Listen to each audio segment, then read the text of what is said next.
Good morning. It's Mimi Kelly. One night in LA, Mimi Kelly. And I am so happy to have a special guest on this Thanksgiving morning. I'm so grateful for her. Please introduce yourself. Good morning. My name is Diarah in Diaspora, and I am the co-director and co-founder of the African Diaspora International Film Festival that has the pleasure of premiering One Night in LA in New York this coming Saturday And evening. I'm so thrilled. It's been a really busy season. And so I regret that we aren't spending this time together sooner, but I'm just so happy to be with you. It is an amazing festival. I'm going to let her give out the links. Please go to the links. Sometimes the gems of life just slip by us and we don't know about them. And that's what I think about this festival. So give us the links and tell us more. Okay, so the African Diaspora International Film Festival was established in 1993, 31 years ago. And our goal is to elevate marginal voices. And we present international cinema and national cinema from all over the world, primarily independent films that are Afrocentric in nature, that provide a strong social commentary, and that enables people to really understand what it means to be, Black, to have a Black experience or Indigenous experience in Latin America, in the Caribbean, in Africa, in North America, in Europe, everywhere. So this year we have 33 countries, 85 films, primarily feature-length films. And all of the information is online at nyadiff.org. That's the website. And we also have a national mini virtual festival. So people who are not in New York can still enjoy some of the films in the festival at nyadiff.org. I will put all of that in the link and so that everybody can get to it very quickly. I am just so proud and honored that One Night in LA is in the festival. Our screening is Saturday, 6:30 New York time. And I've invited all my Delta Sigma Theta Soras that I could find emails for in the middle of the night on the East Coast. And I'm just getting the word out last minute, but I hope that people have a lull in their Thanksgiving festivities. And by Saturday, they are looking for something exciting and fun to do, and they will join us on Saturday evening at 6:30. I can't think of a better time, actually, because when I think about Thanksgiving weekend on Saturday, I'm tired of eating. I'm looking forward to get out the house. And what better way to get out the house for a short uh, event than a Yeah, and let me film say where it festival? is. It is at Teachers College, Columbia University. So it's in Manhattan, and it's actually a beautiful space. Mm. So you will really enjoy, and you'll be with us, right, Mimi? Yes, yes, forget it. I'm flying to New York and I'm going to be there for the Q&A. So it would just be lovely to see some familiar faces or meet new people. I love meeting new people. I love talking about this filmmaker's journey, which for me is all about God and all about spirit and listening to what I am supposed to offer to the world at any given moment.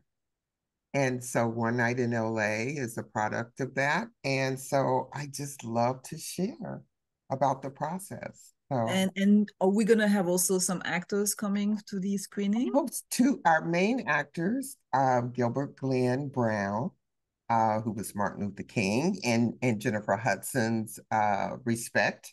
Oh my God, I love that movie. And I loved him in the movie. And I remember thinking when I watched Respect, like, okay, it's Martin Luther King. And I love Martin Luther King. So who did they pick to play Martin Luther King?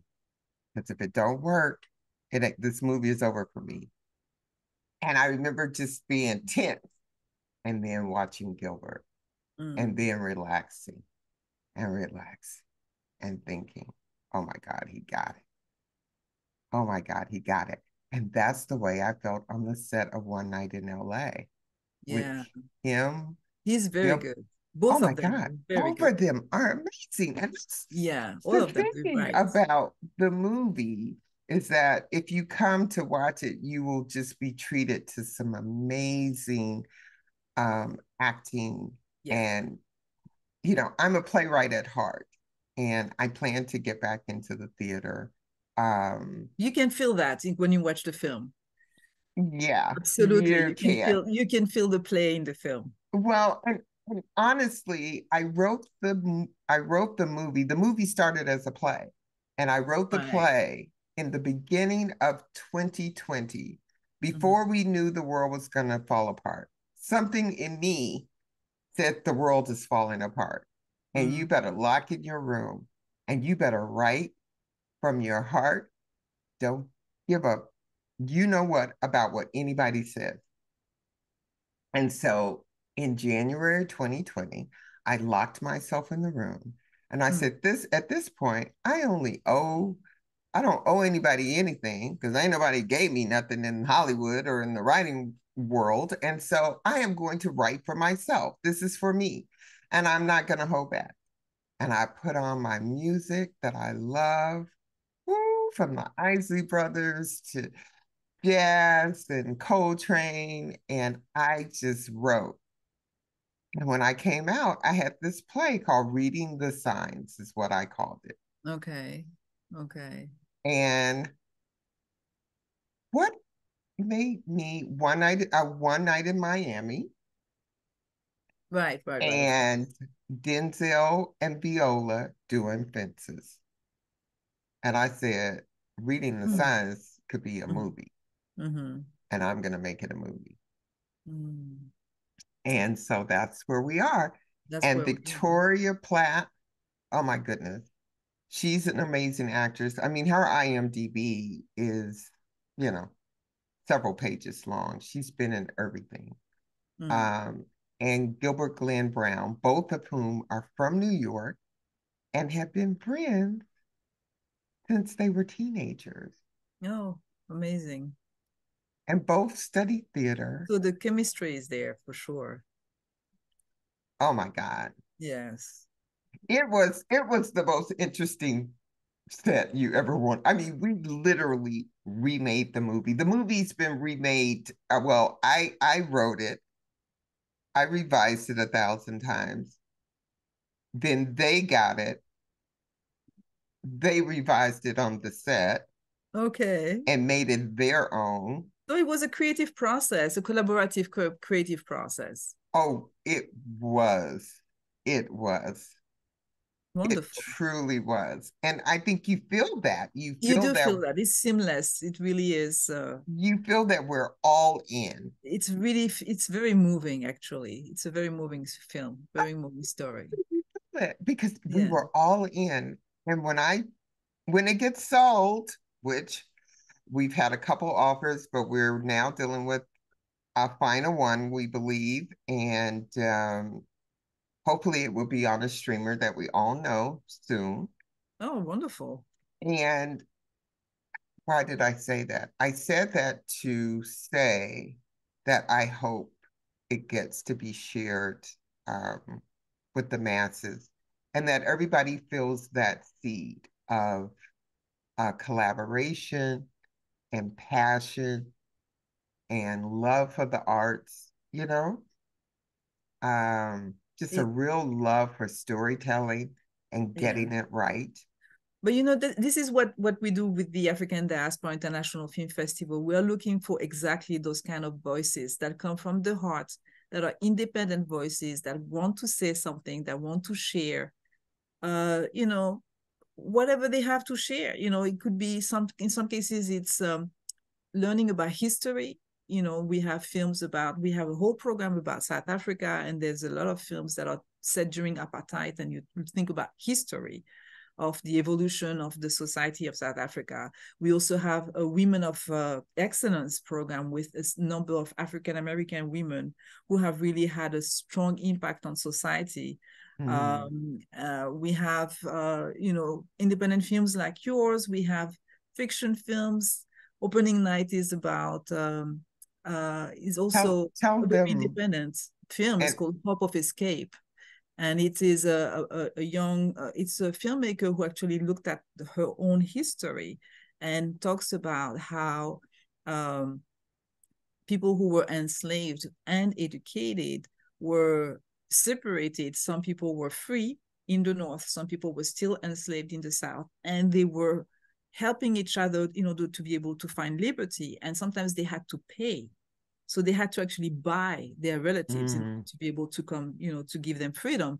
And right. this is a film that is based on a true story that the filmmaker made based on some information letters that she found from her own parents and grandparents and great great grandparents. So we have all kind of stories, all kind of films, international. Again, I said 33 countries. We have films from the Caribbean, etc. So it's a great festival, and it's a great time to come and see One Night in LA on Saturday nights, Yes. and meet Meme and all of the wonderful cast, and enjoy this story and many of the other stories in the festival.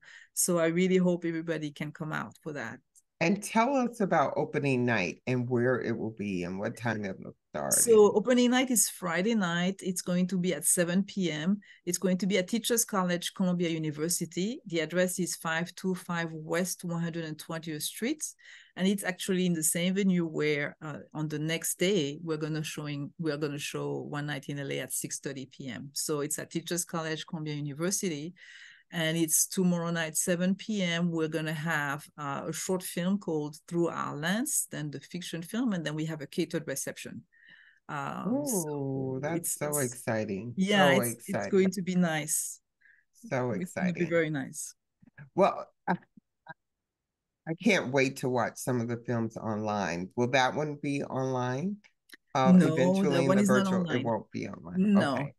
So I'll have to just wait to see it in person somewhere. I'll have to follow it. But it sounds like an amazing story. it's very important story, very historically accurate, and something that the filmmaker talks about the underground above ground that people don't know Mm, much about. yes. The And Underground Railroad above ground. Yeah.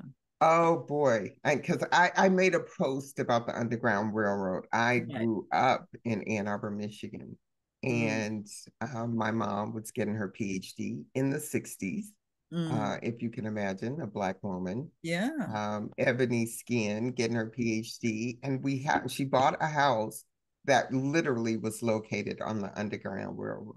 And Mm, so as an elementary student, we would always do field trips to these various houses and mm, study the Underground Railroad. And mm. so that history is just so rich and so important. And It we is. have to keep telling the stories. Yes, and that part of the history, like the fact that this above ground, where there was a collaboration between abolitionists, freed uh, family members, and who actually managed to coordinate in order to be able to buy folks. Oh, Like, wow. but in without of the sellers knowing who they were selling to. And So can it's you, a. and just the thought of having to buy my son back I off know. someone. Can you? It's Ooh, that's a it. story right there. Oh my God. Just saying that gives Yeah, me chills. it's very Gives me chills yeah, it's because there are modern parallels of that absolutely. when you think about, you know, how we raise our children and trying to, I raised three sons. Mm-hmm. So trying to help them understand that everything that you see in the world that looks like glitz and glamour is not. Right. And I have to try to help you understand that and maneuver that and protect you from that and Mm-hmm. buy you back from that if I have to. Mm-hmm.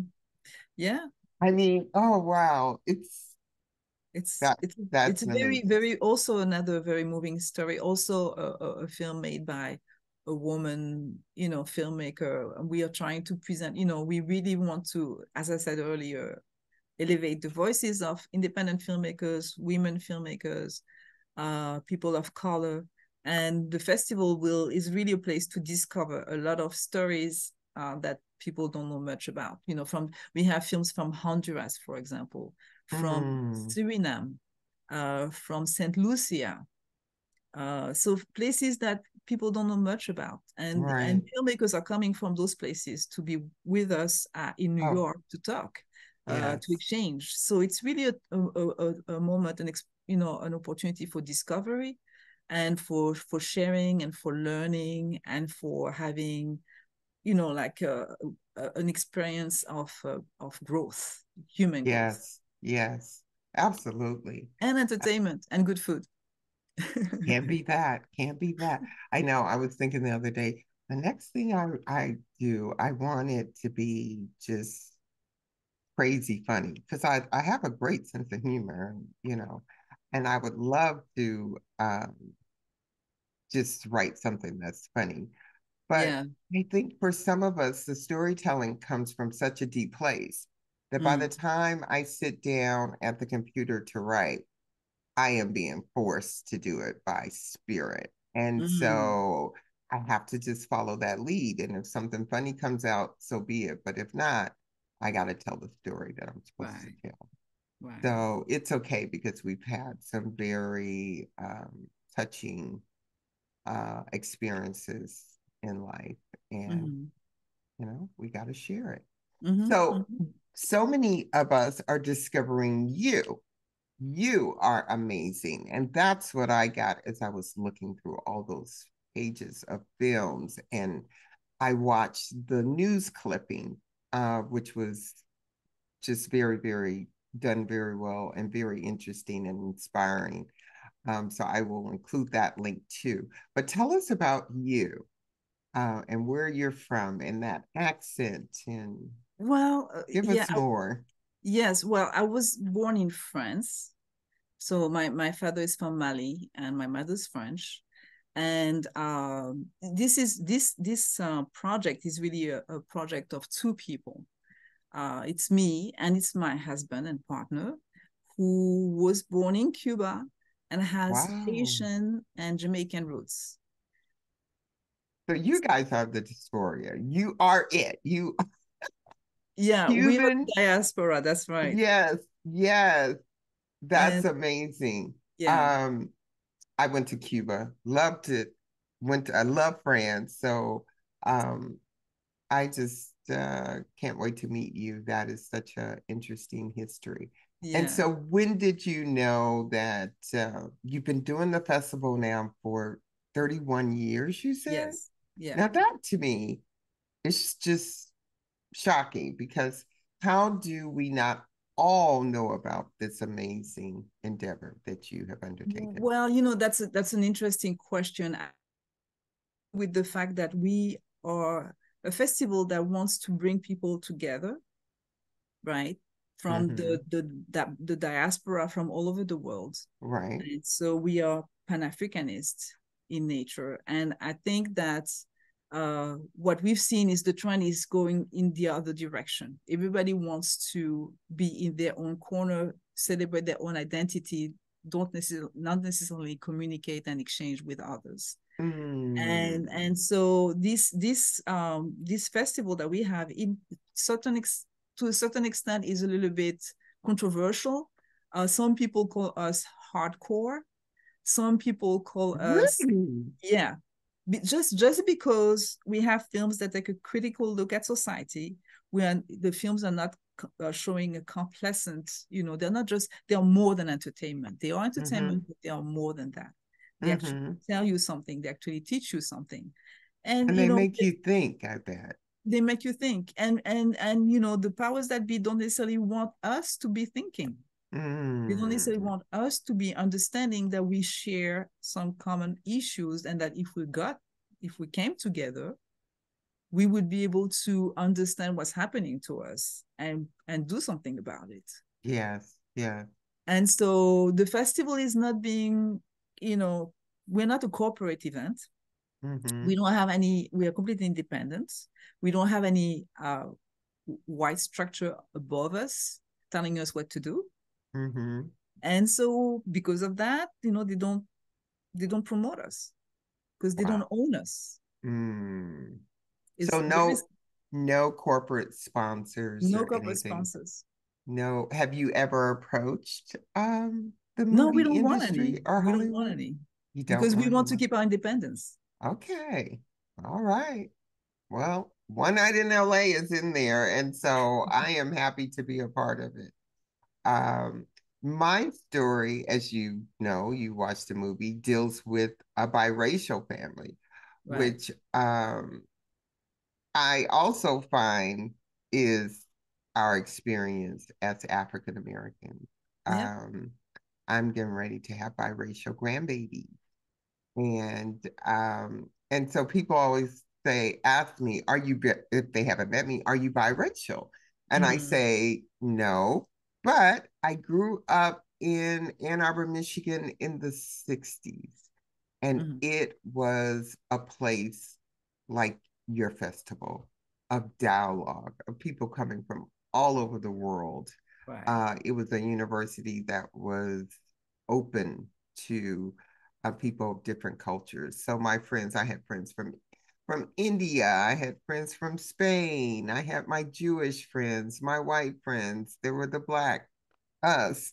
And and so it just gave me this unique childhood experience of being in this melting pot of the world and thinking that that is the way it's supposed to be. And people are Absolutely. supposed to dialogue, and you're supposed, I mean, I can remember, my mom having, it would start off as a party, but it would end up, as a big political discussion. But, they were just so passionate about their experiences and making the world a better place. Well, in the 60s, that was the time, right? Yeah, and it It was was the okay time. to talk. And now Right. if you, don't agree with somebody, it's over. The relationship Right. is over. Right.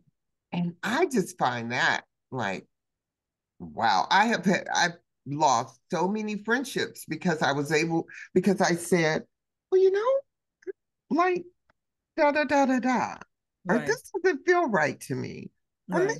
we should rethink this, or you should Right. rethink, and the relationship is gone. That's isn't that crazy?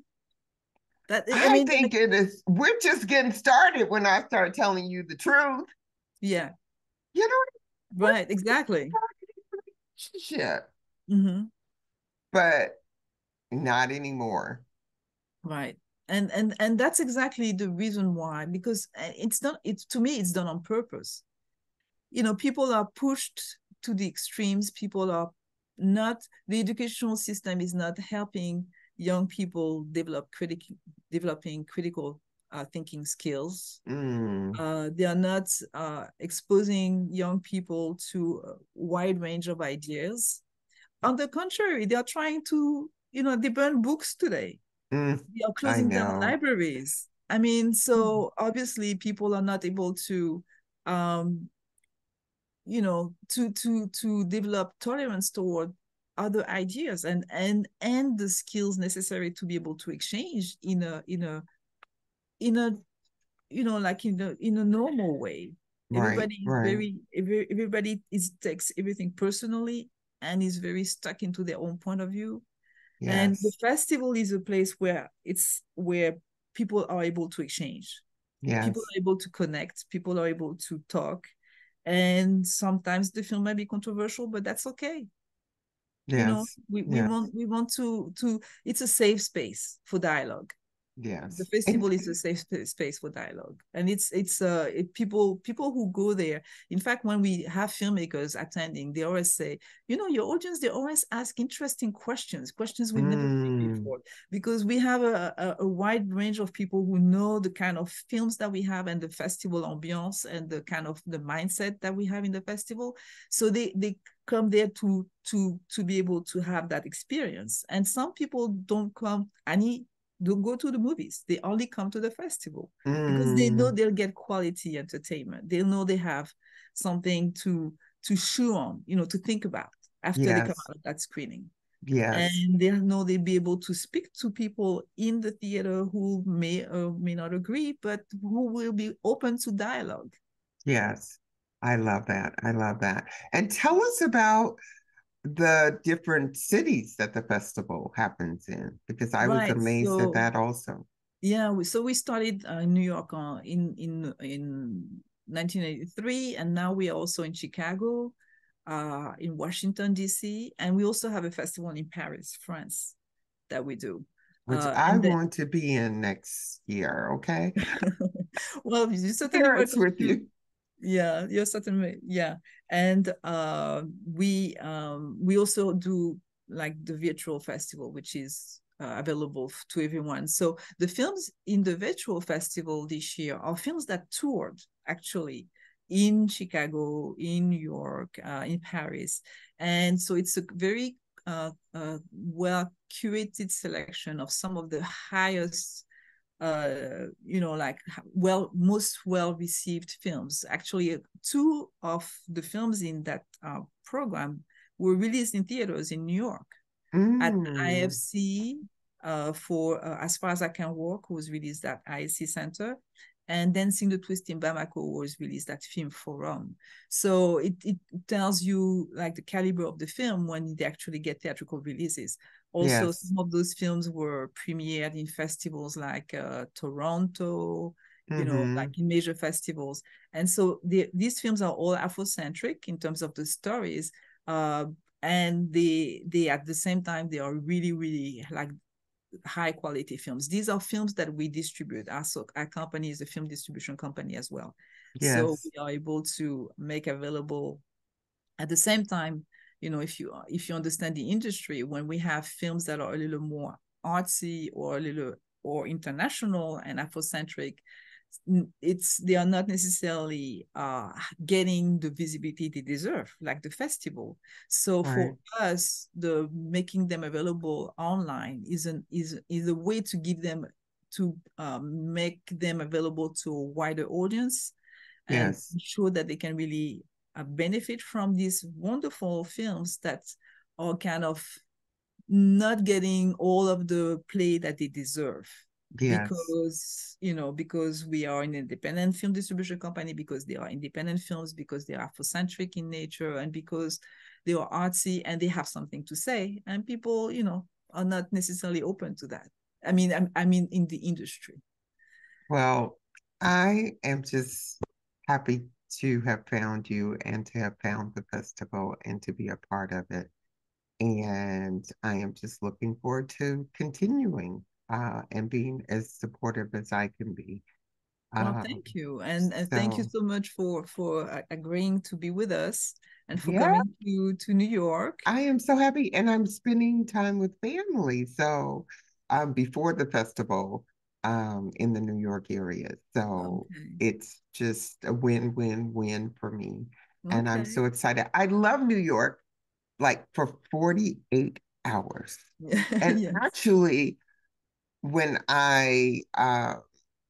before I got married, I was in, where was I? I was in London. No, I was in Germany. And I had been in Germany and I was deciding to come back to the States and deciding what I was going to do with my life. And this man had the man had put the proposal on the table. And it was a choice between getting married and coming back to LA and going to New York. And at the time, though, I didn't know that I was being pulled creatively. I knew I was different. I knew there was something in me, but I did not know there was a writer in me. And so I didn't have a clue as to what I was going to go to New York and do. Mm, So I didn't go. I came back to LA and I got married, and the rest is history. mm, Um, but something in me still wants to investigate New York as a place of residence. Maybe mm, I'll get to do that for a year. mm. That Yeah, sounds like fun. New But York is New York is a very um, hectic city, so yeah. especially And compared to LA. LA is more laid yeah, back. and then I'm from the South. I'm from Chattanooga, Tennessee. All I did as a kid was play jack from the porch and kickball and Mm, have my big mama watch me. The pace was slow. And yeah, I was so happy to be in that slow pace. So when I come to New York, it's like, right. It really is. So, I don't know. I say I would love to live there for a year, but I doubt if I would make it. Who knows? Uh, but I'm not going to hold you all day, although I know I can talk to you all day, and I look forward to a friendship and being supportive of the festival because I believe in all that you're doing. Dialogue is so important. It's so important for us to talk to each other and to understand each other's cultures. And it sounds like that's what the festival does. Yeah, So absolutely. please give us the full name of the festival one last time Sure. So and it's dates. the yeah, so it's the African Diaspora International Film Festival. It runs from November 24th to December 10th in New York, in Manhattan, in 5 different venues, and online at nyadiff.org. Okay. And I'm going to put all of the links in this podcast. No, it's not a podcast. Well, it can be a podcast too. I'll put it up on my podcast, but I will also put it on my Facebook page, One Night in LA Movie, and Instagram, One Night in LA Movie. And I will share it with as many people as I can for the next 2 days. Thank you so Okay. much, and So, I'll talk to you soon. yes, I will see you Saturday See you at Saturday. Thank One Night you. in LA screening at 6:30 6:30. p.m. See you there. Saturday. Okay.